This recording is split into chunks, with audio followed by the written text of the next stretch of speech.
Welcome to another Vibrant Music Teacher Chat. This is your weekly show on YouTube where you can get the latest news and goings on and a special weekly topic. And this week we have a special guest for our special weekly topic. And our guest today is Stacy Fahrion. If you haven't heard of Stacy, you should have. Her music is some of my absolute favorite on Piano Pronto's composer community, and that's saying a lot because there's some amazing composers in there. And she's here today to talk to us especially about polyrhythms. So welcome to the show, Stacy. Thank you so much. I'm so excited to be here with you. Well, sort of with you. With you virtually, yeah, it counts. It's so good to finally meet you because I feel like I've known you for so long because I've followed your music for so long, but I haven't actually met you in person. So it's so good to be able to connect like this online and to share your thoughts with everyone in our community here. Before we get to all the polyrhythm stuff and all that fun, can you first tell us a little bit more about yourself, Stacy? What's your musical background? How did you end up doing this? Oh yeah, that's a good question. So I actually got my master's in piano performance and pedagogy back in 2003, I think. And then I actually didn't do much with music for about 10 years after that. And then went through some life situations, and then kind of turned to composing as an outlet. And so I started composing in this whimsically macabre style right around 2012, and at some point met Jennifer Eklund, and she started publishing my music, and everything has just been wonderful since then. It's been kind of amazing. Oh, that's incredible. And you're, I guess, next year coming up on your 10-year anniversary, which I noticed as you were speaking, because that's when I got married. So I'm like, 10 years, coming up on 10 years, like my marriage. Yeah, I'll have to figure out what the 10-year gift is. Yeah. Yes, you have to get yourself something to mark the occasion. That's awesome. Well, as I said, I absolutely love your music, and I hope people will check it out and find you on the composers community on pianopronto.com. Now, we said we would talk specifically about polyrhythms today because you have a new book, new-ish, anyway, fairly new, book about polyrhythms with some different examples. It's really unique in its approach, but I'd love to know, before we dive into what's in the book and the structure you've taken there, what made you want to cover this topic? What made you want to dive into something that isn't the least intimidating to cover? Yeah, I've been a little obsessed with rhythm for years, and I think it started, well, I can pinpoint when it started because I discovered BC Manjunath has this YouTube channel where he's constantly posting South Indian or Carnatic kind of experiments where he's reciting conical usually, and I just was astounded at the rhythmic feats that he accomplishes. And so I actually began by writing lots of stuff in odd meters and playing with rhythmic displacement, and the next logical step was really polyrhythms. So I'm just a little rhythm obsessed, and it's probably BC Manjunath's fault. I've taken a lot of classes with him and some other people who are also obsessed with rhythm. So that's kind of how it happened.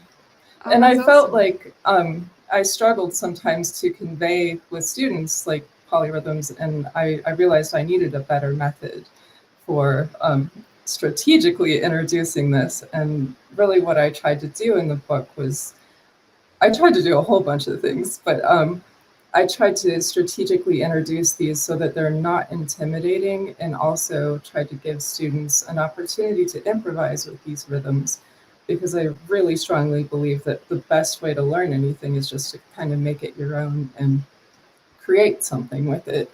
And then I also because I couldn't resist, I tried to introduce all the modes along with the polyrhythms. So I had students improvising like in Lydian mode with a specific polyrhythm. Um, just because I feel like all of that stuff is sometimes neglected. Like our students learn their major and minor scales and then they're done. But no, there's so many more scales out there and modes and things to experiment with. So Yeah, I love that. And it's like you've taken the two things that are often neglected and just brushed past. We just say, oh, yeah, there's modes. They're kind of like this. Let's go over here now. Like, that's a whole other thing. Let's not get into it. But I mean, it's great to be able to explore it as well as polyrhythms and to have a dedicated way to explore it. Like, I love the way the book is laid out because I don't know about most people. In fact, I'd love to hear from people in the chat what way they were introduced to polyrhythms, even 2 against 3. The classic here is just nice cup of tea, is basically all you're told is to do nice cup of tea. And that works out well because we're Irish, so we drink tea all the time, and then that's about it. But I'd love to know if other people had more comprehensive training or if you didn't even get that and they just said, just do something about it. Or dove into the maths because that's how I understood it, but that's not going to be appropriate for many, many kids. To me, I automatically want to work out everything mathematically, but that's not most children, so it's great to have another approach to it. Do you remember, Stacy, what way it was approached in your own studies? Did you get any introduction before later meeting a whole world of polyrhythms and getting involved with it? yeah, I believe I was told just to play, like if it was 4 against 3, I would play 4 and make sure that was steady and like with the metronome, and then play 3 with the metronome, and then just like make sure the first beat lines up. So I don't have a strong memory, but I think that's how I was taught because like with the famous Chopin Fantasy Impromptu. Um, I couldn't play it slowly because I didn't quite know how the 4 against 3 composite rhythm sounded when I learned it. And so when I return to that piece now, I still don't think my polyrhythm is as precise as it, because I just can't unlearn the way I learned it. Yes. So I feel like teaching the composite rhythm is so important. Like Hot Cup of Tea is the composite rhythm. So that's but actually a beautiful way of learning 2 against 3, where you just know it's 1, 2, and 3, 1, 2, and 3, and then you can separate that out. But once you get into the higher level ones, it becomes obviously a lot more complicated. But you can still use that same system and that's what I tried to convey in the book is first, first you do need to get really used to switching divisions. So I have some exercises where you're ideally you put your metronome on when you do this, but you switch between dividing the beat by 2, then 3, then 4, then 5. And I feel like 5 is the most difficult because we don't do that as often. So I included like a scale exercise where you just do that, and I think it's fun. My students probably would argue with me where I'm like, here's another fun scale exercise you can do. Like, it's really awesome. And they're like, oh, here she goes again. I actually think students can often really love that if it's challenging enough. I think if we give them scale exercises that are too easy, or rhythm exercises like that, where they can almost do it, but they can't really quite do it perfectly, so we're making them stick with it, like that's what's boring. When it's really hard, that's when they are like, oh, well, I'll grasp this nettle, I'll take it on, you know? So yeah, that's fantastic. M5 is definitely going to be the most challenging for most students, isn't it? So tell us more about the layout of the book. Where does it go from there? You start with these scale type exercises, is that right? Yeah. Is it helpful if I just play a couple of Sure, these? yeah, absolutely. So it starts with the rhythm exercise that's dividing 2 and then 3 and then 4 and 5. Let me switch my camera view to my Well, I'll do my face and my keyboard because I don't trust myself to switch back. Okay. So the first rhythm exercise is, it's in G Lydian because I couldn't just do a G5 finger pattern. So you start with 2 and 3, 4, 5, 4, 3, and ideally you would do this with the metronome on, but I just didn't turn my on. And then it does that more quickly. So you do 2 of 2, 3 of 3, 4 of 4, and so on, and then just 1 of each.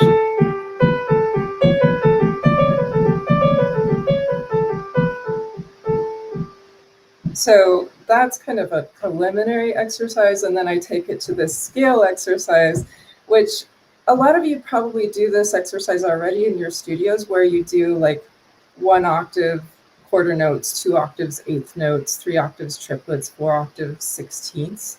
And I've done that one frequently. That's a great one. This one is just kind of a twist on that includes the quintuplets. So at the end, there are 2 octaves only of quintuplets. And it also has this, well, I'll show you, but when you get to the bottom of the scale, you don't stop at the tonic. So students get extra practice doing this bottom turnaround. So I'll just demonstrate that too.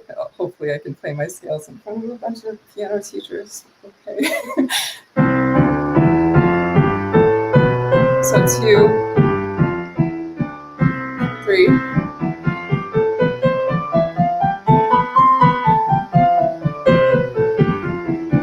4,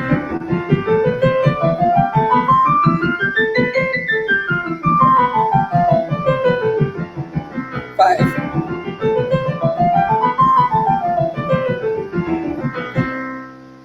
It is nerve-wracking to play your scales in front of piano teachers. It definitely is. I know that feeling so well, Stacy. I have all the empathy for you. You did great. Oh, it's wonderful to see it come to life. So those are preliminary exercises, and then the next the next exercise is also something you don't even need the book for this. Basically, I just am doing a repeated pattern of 3 notes over and over in the right hand that never changes. So that's your constant. 1, 2, 3. You can choose any notes you want. I chose these 3. So that's my 3 pattern, and then I'm basically just playing every 2 notes in the left hand.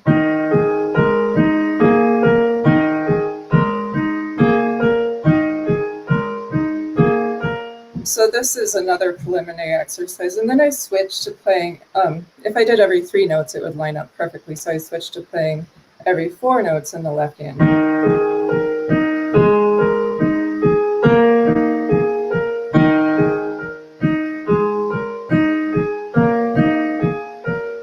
And if you took out the extra notes there, you're actually playing a 4 against 3 polyrhythm. And then I go on to every 5 notes in the left hand.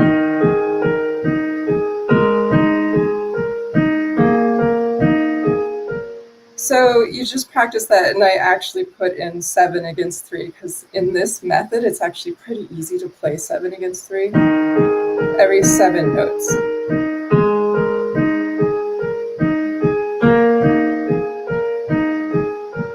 And you just start nice and slow. And then if you feel like a challenge with this particular exercise, you can actually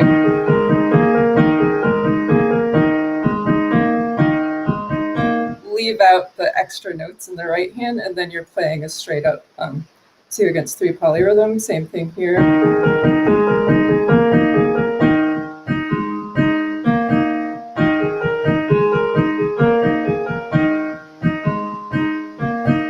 So then you're playing 4 against 3. So this is a really systematic approach where I meant to write in the book that you can repeat all these measures ad lib as many times as your heart desires until you really internalize these rhythms. But that's another exercise that kind of leads to the introduction of the polyrhythms. There's another exercise, an etude in groups of 4 and an etude in groups of 5, which both do the same thing, just with larger groups in the right hand that never vary. And then getting into how I teach polyrhythms, there are these, I don't know if I can hold this up to the camera and you can see it, but in the book, you can see that there are, let me find the right page. There are little diagrams for visual learners, like that show, I'm not holding this up right, yeah, show how the polyrhythm looks on sort of a clock face, and then a graph that shows how it divides between the hands. And instead of hot cup of tea, I use not difficult for 2 against 3. But basically what I would have students do first is not difficult, or hot cup of tea, hot cup of tea. So they learn the composite rhythm first, and then between the hands they can tap it. So if you're doing 2 in the right hand and 3 in the left hand, hot cup of tea, not difficult, not difficult, not difficult. And then they might just start playing notes with it.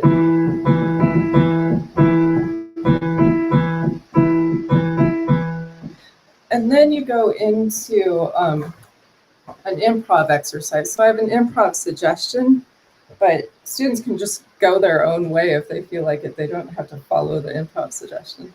But this would sound like this particular improv is in E Phrygian, so just all the white keys on E. So I just throw in a little mode there, but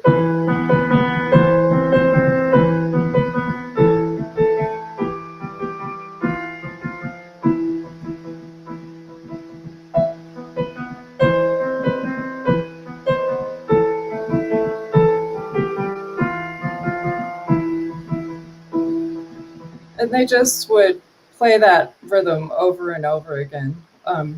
So that's kind of how I introduce it. Actually, I went probably way too quickly through all of that. So No, but it I still don't know if there are questions. it gives us a wonderful introduction to the method. I'll just show folks that part of the book that you were talking about, which is this right here, just so that they can see a little bit more clearly. So it's got these beautiful diagrams, and also this is really useful so that people can see it lining up with the numbers, and you could even write in the words not difficult or nice cup of tea or whatever they're using for a particular pattern. Could be written in there lining up with that for those who are struggling to see it matching up. But it's a great opportunity to practice it, and I just love that you immediately take it and go, okay, now improvise with it, now use it, it's music, and it sounds awesome. I mean, especially since you've given them that lovely Phrygian scale, it's just like opens up the whole, oh, this is what cool music sounds like this isn't just some silly exercise.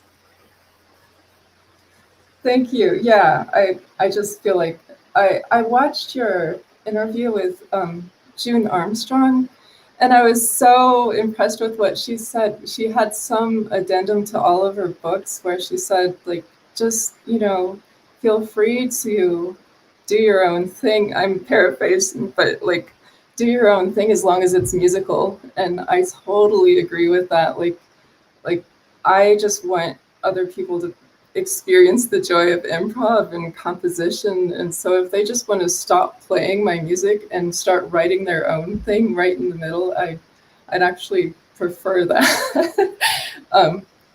But yeah, so then there's an etude based on that rhythm. So the next etude, distant bells. I introduce all of these rhythms in the etudes with more subdivisions, and then I gradually delete them until you're basically playing the polyrhythm. And I feel that that's one of the best methods for learning any complicated rhythm, is actually to add extra notes and then delete them, but you still kind of hear them while you're doing the rhythm itself. So like distant bells has this.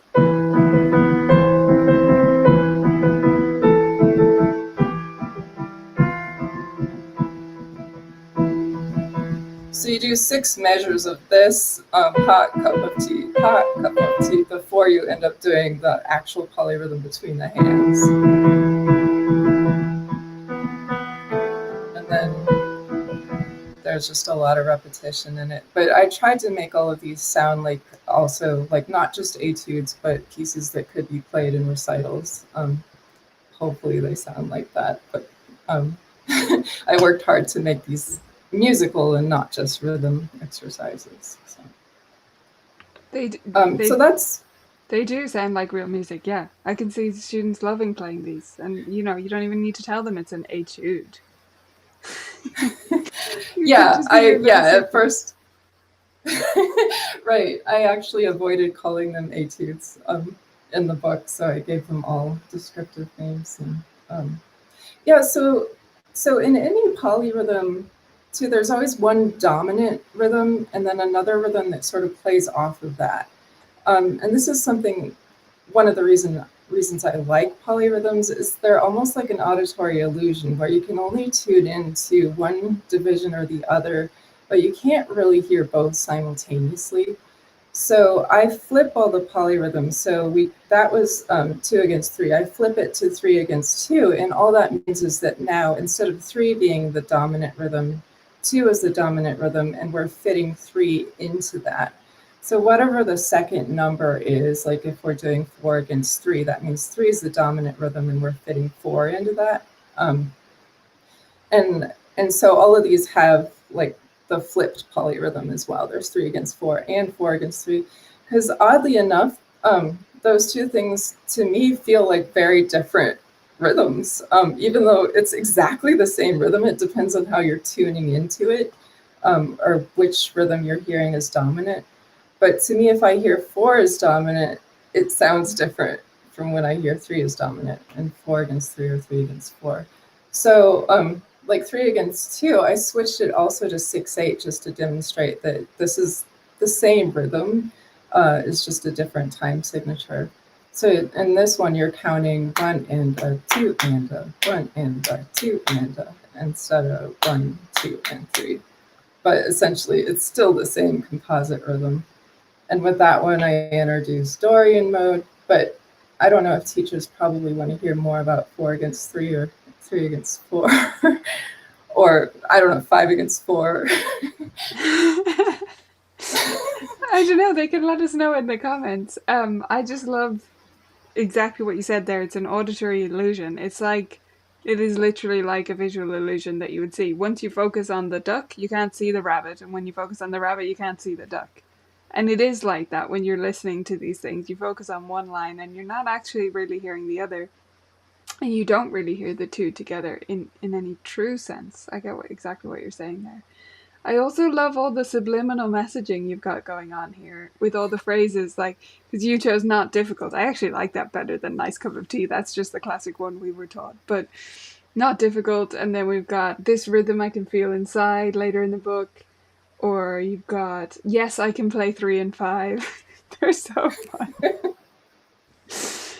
Yeah, my students sometimes get mad at me about the not difficult one. I think that one is, that wasn't I didn't make that up. I learned that from someone else. I've heard that one before, yeah. Yeah, but some of the other ones, like I can play this rhythm, I can play this rhythm. Yeah, it's funny because it's almost like I've noticed some of my students sort of bristle at that, like as if I'm telling them an affirmation that they don't believe in quite yet.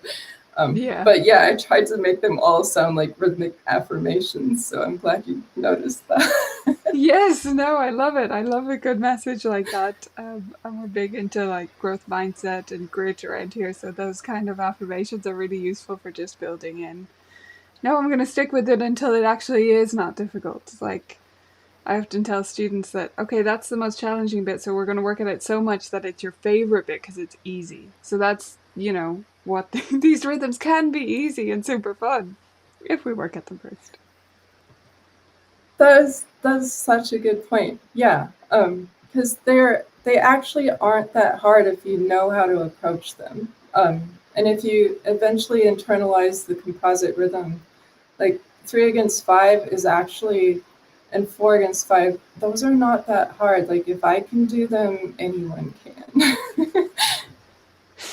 Yeah, I agree. If I can do it, anyone can for sure. My coordination is not the most it doesn't come easy. So if I can do it, anyone could do it. And getting students to try them in all sorts of creative ways. Like you could take a lot of the exercises, you're tapping them out there, but they can do it stamping their feet versus tapping, or playing two different instruments, or like rhythm instruments, or lots of different ways. So there's just such great scope there for getting creative with it, and with wonderful music. Like it just sounds good, which is what we're all in it for, right? Even the 6-year-olds. Absolutely. Well, Stacy, this time has flown. I can't believe it's already time to let you go. But it has been wonderful to hear you play some of this music. And we have the link, by the way, in the description, everyone, to the book on Stacy's site, as well as to her own site, where you can learn more about her. So definitely check those out. If you've got any students, like Deb said, most of my students want to explore jazz, so I deal with polyrhythms on a weekly basis and have to practice it often. Yes, we need to keep our own skills sharp, so maybe we need to all pick up a copy of this book and challenge ourselves to each one of them before we even challenge students to it. But I love all the opportunities for creativity. So thank you so much for sharing them with us, Stacy. It's been wonderful. Thank you so much for this opportunity. Yeah, I'm so happy to be able to share this. So thank you. Absolutely. Awesome. Well, we'll have to have you back on again sometime. But in the meantime, I hope everyone goes and gets your book. And thank you for spending the time out of your day. Oh, this is lovely. Thank you. All right, everyone. So we're going to the news segment. Coming off a high, I have to say. Not that we're coming down, but that was so fun, wasn't it? I absolutely love that book. I love all of Stacey's music, though. I mean, I know I said that, but it's wonderful.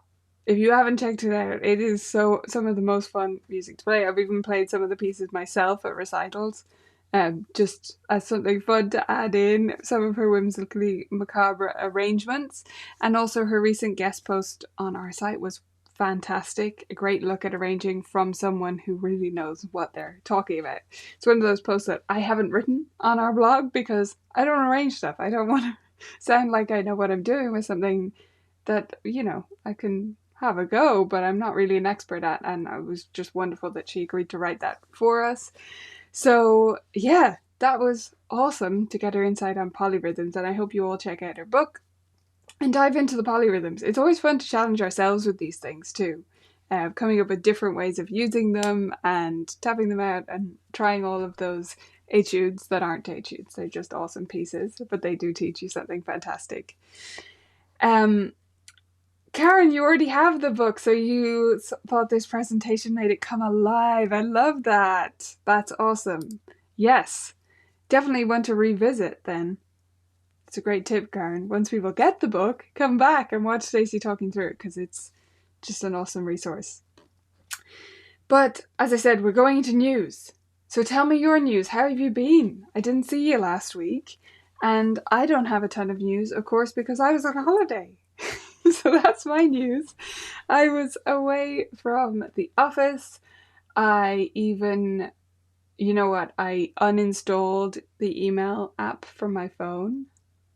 I had to do it. I knew I would just open it. So I uninstalled the email app from my phone, went away for a week, and it was just great to unplug and get away from things and walk up some mountains in this beautiful island that I happen to live in. Always extra beautiful, I have to say, when it's sunny, which we were blessed with the weather. It was awesome. So that's my news. And my other piece of news, which is totally personal because I don't have work news because I wasn't working, is, you ready? This guy. Let me move over here. This guy. Have you guys met this guy yet? This is my new dog. His name is Tofu, and he's just joined our family.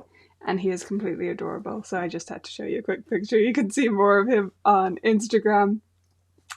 But yeah, It's been great to welcome him in, and we're training him and just giving him lots of hugs and cuddles, and it's been great to have him aboard. It's been really challenging to get a dog here in Ireland since the pandemic started, so we're just delighted to welcome him. And we called him Tofu because I think he looks like a little block of white fluffy tofu with legs. If you saw him in person, you would agree with me because he's got like these short little corgi legs combined with the body of a collie. So he just looks like a block of tofu. So that's, yeah. I agree. Thank you, Karen.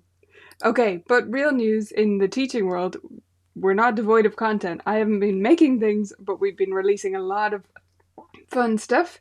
So we had a great podcast about helping students write complex rhythm. So that's on the Vibrant Music Teaching podcast. Check that out.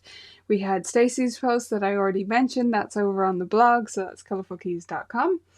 And we had a new YouTube video about improving retention rates, which was a remixed one of former one of these chats. So it's where we've trimmed it down and made it to the point and just about that specific topic. If you want to review that, if you were at the live chat and you're like, yeah, now it's actually relevant to me, but I don't want to go through the whole show again, you could go back and just check out the abbreviated version there. So that's a great one to look at. And we had member huddles since I last saw you. So much has been happening. So it's been awesome. And we also have our brand new games. So I think it's time for a tour, don't you? We are going to look through the new games quickly, then we're going to do our web reviews, and then I'm going to get to your Ask Me Anything questions, okay? So let's start with our games that we just released. So these are the ones that members can find at the top of the library right now. It's the 5th of July as I'm recording this live, so that means they were released just a few days ago on the 1st. And if you're not a member, welcome inside. This is what it looks like inside our exclusive community. And you can sign up at vibrantmusicteaching.com if you're interested. But for members that are watching, let me give you the quick rundown because I know you like it when I talk through our newest games. We have Peloton Pathways. First up, Peloton Pathways. This is a fun one in our Growth Mindset series, our Gritty Critters series. And it's about the pathways in the brain. I'm going to open up a PDF to show you guys a little bit of the brain. So this is half of the game board. And the Pelotons, have you met a Peloton before? Yes, that's a Peloton. So they make their way across the brain following these neural pathways. And it's emphasizing to kids in a way that they can actually understand about the connections they make in their brain when they're learning music and how we need to build those over time. We need to build these strong pathways from one side to the other. And it takes a lot of work to do that. It takes a lot of repetition and laying of bricks, so it kind of drives that whole point home. Then we have Flip and Flop. Flip and Flop is about chords. This was based on a member request. It's about major chord inversion. So each one of the flip-flops, you can't see from here, but each one has second or first or root on it. And so they have to move to the specific flip-flops, perfect for summer, that match the card they receive. So that's Flip and Flop, great for your intermediate students. Then we've got Sharp Right. This is based on a request from our community manager, Sarah, and I'm sure many of you will agree with her, because her students were having trouble remembering or just wasn't sticking with a few students about the accidental rules in terms of, we have games previously about accidentals and what they do, and also about how to draw them, whether they go before or after, and backwards and forwards and that kind of thing. But we didn't have one covering it needs to say sharp until the bar line, or it needs a natural sign. So that's what this is about. Very specific, but I hope very useful for those struggling with that problem. And then we have Timbuktu Tumbles next. So this is in my little Around the World series. And for this one, it's about finger numbers and patterns, but it takes it to new heights. You'll see there's 4 levels right there. Let me show you what's in them. So level 1 is like this. It's just which finger, but I've made sure to flip the hands back and forth and make it quite clear whether you're looking at the back of the hand or the front, because I find students can get mixed up when they turn their hands over, especially the younger students. Then level 2 is actual patterns, but just steps, and they're just 3 notes, right? So they need to figure out it goes 3, 4, 5. And then level 3 here is steps and skips, working on finger number patterns that way. And then level 4, we have steps and skips, but with more notes, so they need to kind of think it through a little bit more. I would suggest you play this game actually first being allowed to tap out the fingers and then go back and do it again, but they have to think it through and they can't tap it out or play it on the piano to figure it out. And then lastly, but definitely not least, is Rhythm Railroad Level 1. This is the first in our new Rhythm Railroad series, following on from the popular Reading Railroad series. And in this one, students are doing all kinds of actions for rhythms. Let me open this one up as well to show you. So we've got 4 different actions at this level. As we go through the levels, there's going to be 6 levels. And as we go up in the levels, we're going to have more and more actions to follow. For now, there's just 4. And this is challenging enough and still super fun, especially for your beginners or anyone who's new to this series, really. So it's a great place to start with everyone because it's just fun. I was doing this for weeks and weeks at the end of term before we wrapped up for summer with my students. And we've just been giggling all the way through. It's been great. So we've got tap shoulder, tap head, 1 hand patch. I didn't write patch because no point confusing people, but that's what that is. Or 2 hands patch with, or tap legs / table or floor or whatever you have. And this is what they look like. So that's the first exercise. So we're going 1, 1, 2, 3. Hopefully you can hear that. 1, 2, 3, and then head 1, 2, 3. And we have backing tracks to go with every exercise. And these backing tracks, I think, are even better than our Reading Railroad ones. Not to be biased, but let me know which ones you prefer. I think these ones are even better. They are so much fun to do, really. I hope you love them, and I hope you let me know what you think once you've had a wee explore of the new games. So that is all our latest and greatest news. We're going to dive into the web reviews next. So as a quick reminder, this is what we're looking for. We want these websites to have enough text on them, have a clear call to action, that's what CTA stands for, consistency in the branding, meaning just a couple of fonts, just a couple of colors. We want it to showcase the teacher, what's uniquely them, the real photos from their studio, hopefully, and have a simple menu structure so we can easily find our way around. Now, as another reminder, if you want to submit your website for a review, the place to do that is in the Facebook group. Our Facebook group is Vibrant Music Studio Teachers. So you'll find a pinned post at the top of that group, and that is where you can add your website if you want to be up for one of these reviews. I'm always, it's me on screen, very kind, and just trying to help you find the best ways to utilize your website and help others learn from what you're doing as well. So here is our first one. This is Believe in Music Studio. So you guys can help me out. Regulars, you know what the list is. I'm sure you almost know it off by heart by now. So what are we looking at here and what do we need to improve? The thing that I love straight away is that I've got a big button. That's my favorite thing to see when I arrive on a site, is a big button telling me what to do. So I like this button. I like the placement. It's up high and it looks good, and the color does stand out, which is good. I would like to see 2 things. I would like to see a slightly more different color on the hover rather than just a slightly lighter blue, just a brighter difference, right? A lighter blue or a different color there. That's me nitpicking though. The bigger issue is the actual wording. See, it says request more info. I think we can do better than that. Get a welcome pack. Join the waiting list. Book a lesson. Something a bit stronger there. See if you can rethink that a bit. But I love this placement of the photo. Your dream of the finest music education just came true. So I'm going to tell you what I think your studio is like based on the appearance. And know that there is no wrong here. I'm never making a judgment on your studio and its identity. I'm just saying, if I arrived here, what kind of studio am I expecting? So I see your dream of the finest music education just came true. I see a guy in a tux or a suit with a bow tie and then a Steinway piano, formal looking hall. So what I'm thinking is it's a very classical, traditional, high achieving studio. Now, if I'm right about that, great, you have done an awesome job. If you are a studio filled with games with low practice expectations and very recreational students, then you've got it wrong.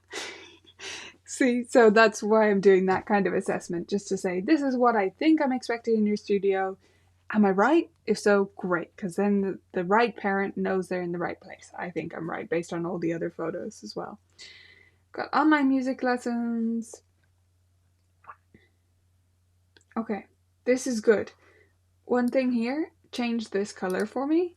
Red on blue is hard on many people's eyes, including my own. It kind of looks like it's dancing. So just change that color to black, or no, black, that'd be too hard to read. Just more white would be fine. Or just choose any other color, really. Love all of this. I love that you have the reviews. I would move these up the page a bit if you can. I would maybe put them above this, actually.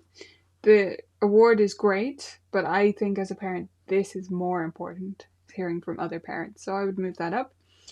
Now, one last thing before I let you go, because I think you've done a great job on laying all of this out, is the menu. There's a lot in the menu, and I feel like I can get lost in it. So can we narrow this down? Remember, you don't have to link to every page on your site in the menu, only the most important ones. There can be other pages that you only link to within a page, like here, or that you have as sub-menu items or stuff like that. But I think maybe home, about can definitely stray, and contact can stay. And I would try and find a way to have just one more item out of all of these. I don't think you need news, testimonials, faculty.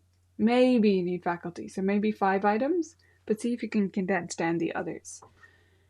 And otherwise, great job. Really wonderful, really well represented studio in terms of what you're doing and how you're doing it. Next up, we have Jessica Heights Piano Studio. And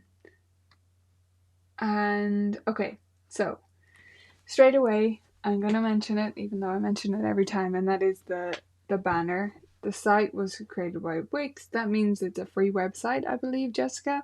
I totally get that. I totally get not having a lot of money to invest, but I do think a website, a paid website where you don't have a banner is a worthwhile investment. It just looks so much more professional, and it shouldn't cost much. I don't know how much Wix costs specifically, but if Wix is very expensive, then choose a different service if you can. Consider moving your site, or if you can pay the Wix fee, because yeah, I just prefer not to see that, and I do think it sends a certain message to people.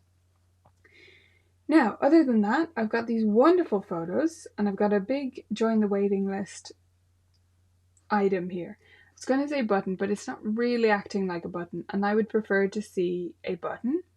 So just something a bit simpler that looks like the button we just saw on the other side. And I would also make this a non-script font. So if you can make it just a simple sans serif like this one, I think that would be better. I think it's alright to have this handwritten. It's definitely fine to have that handwritten at the top. But we don't want to have too much in cursive or different fonts. And that's already the third one. 1, 2, 3 fonts. So I don't think it's necessary. Just go with the sans serif.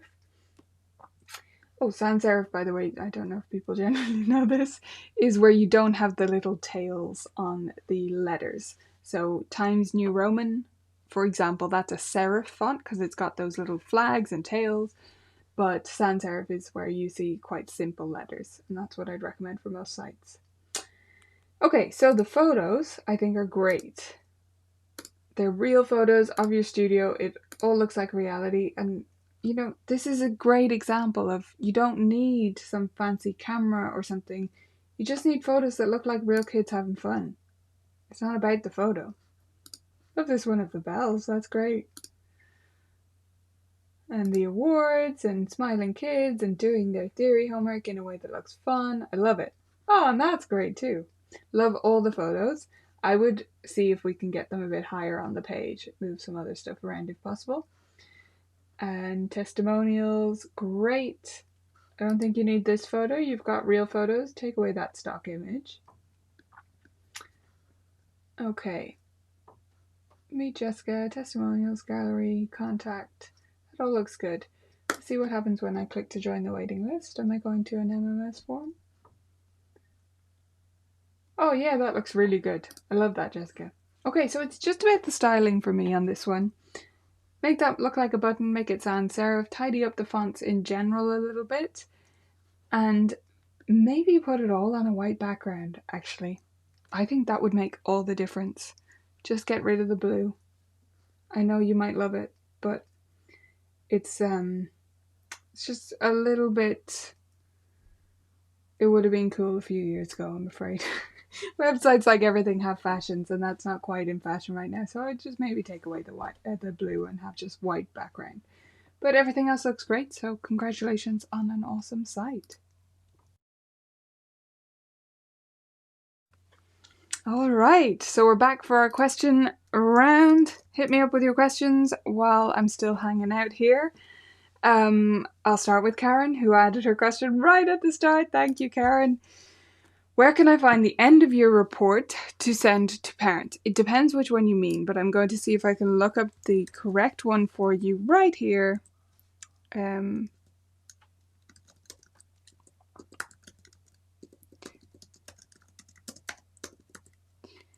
Karen, if I can do it quickly, otherwise I won't leave people waiting, but I think you mean the Google Docs template that's like a parent progress update. If that's the one you mean, I can pull up the link for you on the site and I will get that to you. Here it is. Hopefully that's the one you want, Karen. If it was something else, let me know more details and I'll try and point you in the right direction. Aquila, sorry. How to handle rude, egotistic parents who are so difficult to handle, and it's so comfortable to convey my policies. Uncomfortable, sorry. Why don't people consider this biz in the first place? Okay, so I'm not sure what question 2 was really about, Aquila. Maybe you mean how do we kind of rhetorical? Question 1, how do we handle rude parents? Okay, this is a big one, and maybe it might be one to check out previous topics. Recently we did a chat here on the channel, which one was it now? The map to a model music parent. The map to a model music parent is what I called it. And I think that might be a good one for you to take a look back at. However, I'll briefly give you some bullet points to go from. So number 1, you attract the right parents. You see how I was talking about the website there and how it appears to parents, because we want to attract the right people who are serious about our studio and what we offer, not just any studio at the best possible price. So number 1, you attract the right people. Number 2, you lay out the policies in the beginning and you communicate them face to face and make sure people understand them at the start. You don't rely on a written document. You say it to them straight. So those would be my 2 guidelines to get you started on the right foot, and that goes a huge way in most cases. If people are still trying to stamp all over you, you just hold your ground. You just try not to take offense or get emotional about anything, and you just say no. No, no, no, no, no. But not a bunch of times in a row. You just say no. No, I don't do that. Nope, that's not how we do it. Like, Akila, I have had difficult situations in my studio. And it's never going to be comfortable. So I want to get that out there, is that it's not like I'm just fine with that when people are being difficult and even rude and argumentative or confrontational. I am not comfortable with that. Like it costs me emotionally. It is serious emotional labor for me to be able to deal with it. But maybe it gets a little bit easier with time. It definitely gets easier with a fuller studio. I have to say that, because you can at least have the security of knowing, no, I am doing it right, and you can come back to that again and again of I am doing it right. Now, if you don't have that full studio and that experience, I would say lean on other teachers. Go into the Facebook group, ask them about the situation, and be open to the actual feedback. So don't go in there saying, isn't this awful, this parent, blah, blah, blah. Describe the actual situation. Say, I said this, they said that. Is there anything I could have done better here? And ask it in a way where you're actually open to the feedback. Because then, especially in my group, I hope, people would always be nice to you about it. But if there is something in your communication that is not effective, we all need to be learning all the time, right? We have habits and ways of talking that we don't realize are being interpreted a certain way, or that we could have done it differently. So lean on other teachers where you don't have the experience, and know that it will get a little bit easier with more experience. And payment policies, okay, it's just about standing firm. It's just about saying, this is how I do it. The end.